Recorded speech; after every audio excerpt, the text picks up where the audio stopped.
Hi, I'm Stefan, the BMW DIY guy, and I want to show you how to set up one of my favorite tools, the brand new QuickJack 7000TLX.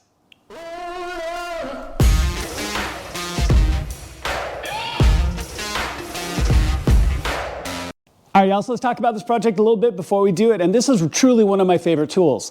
I just recently upgraded from the 5000 series to the 7000 series from QuickJack. So this is the brand new QuickJack 7000TLX. A little bit of a different pump, a little bit of a more higher capacity rails, and I'm really excited to have these. I use my QuickJacks all the time, and I had found that my 5000s weren't quite fitting all of my needs.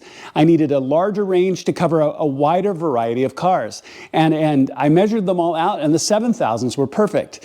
So when you do this and you're evaluating what model that you want, make sure to check out the QuickJack's website. They have a whole measurement chart of how to measure the lift points on your car. So I spent quite a bit of time comparing all the different measurements, like on my M2, on an X5, some of the new M4s, a number of the other cars, to make sure that this was going to be my solution to work for all of them. So I changed to the new model. Now, I'm going to walk you through the setup. It's really not that hard. It takes a little bit of time.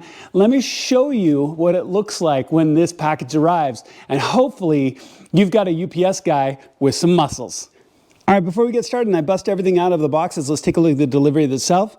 The rails come in these big long boxes, and all three boxes are pretty darn heavy. So this is why, you don't get like overnight delivery. And these will generally come by ground and will require a little bit of space. So make sure that you're set up for that. So what I'm going to do is I'm going to bust out all of the boxes, pull out all of the components, and you can see what this looks like when it's out of the box, and we're going to start assembly.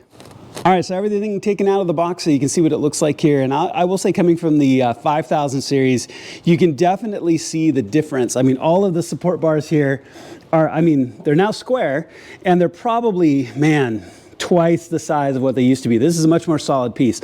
So you can tell why it's rated for 7,000 pounds. Same thing for your hydraulic cylinder here, significantly larger. But you can see I have all the parts out.